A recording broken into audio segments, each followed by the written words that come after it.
patuloy na dumarating ang blessing sa SB19.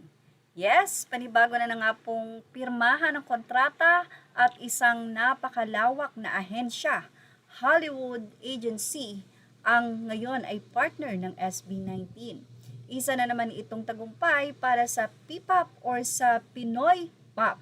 Yes, malaking bagay talaga ang Utah para sa SB19. Ang United Talent Agency ay hindi basta ordinaryong talent agency. Kabilang ito sa mga pinakamakapangyarihang ahensya sa entertainment industry sa Hollywood. Take note, Hollywood. At madalas na itinuturing na bahagi ng Big Four Talent Agency kasama ng Creative Artists Agency at William Morris Endeavor. Gaano nga ba kalawak o kalaki ang Utah or UTA?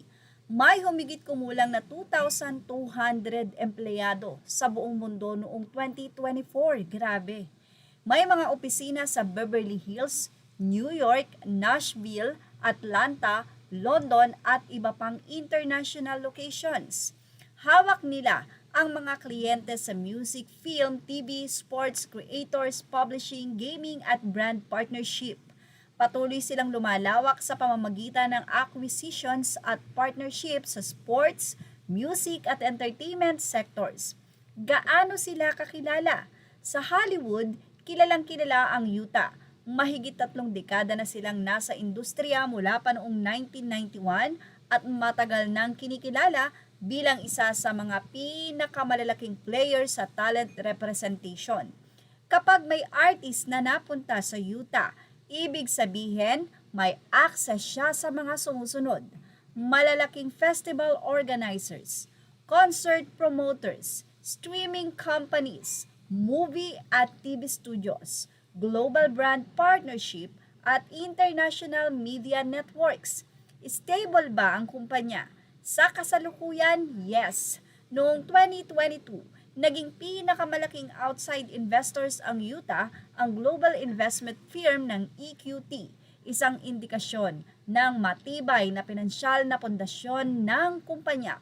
Patuloy rin silang nagdadagdag ng mga partner at departamento habang lumalawak ang operasyon nitong March 2026. Nag-anunsyo pa sila ng 35 na bagong partners bilang bahagi ng susunod na yugto ng paglago ng kumpanya.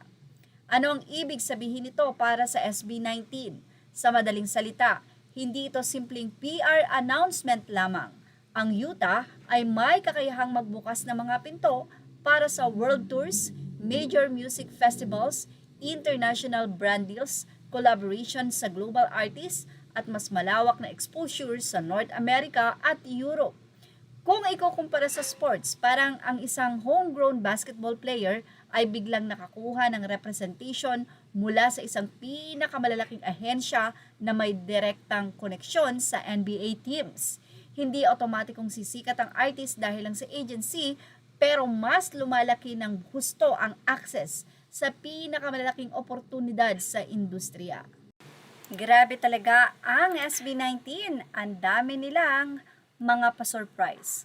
Kaya para sa maraming industry observers at fans, ang pagpirma ng SB19 sa Utah ay isa sa pinakamalaking international business moves ng grupo mula nang mabuo sila.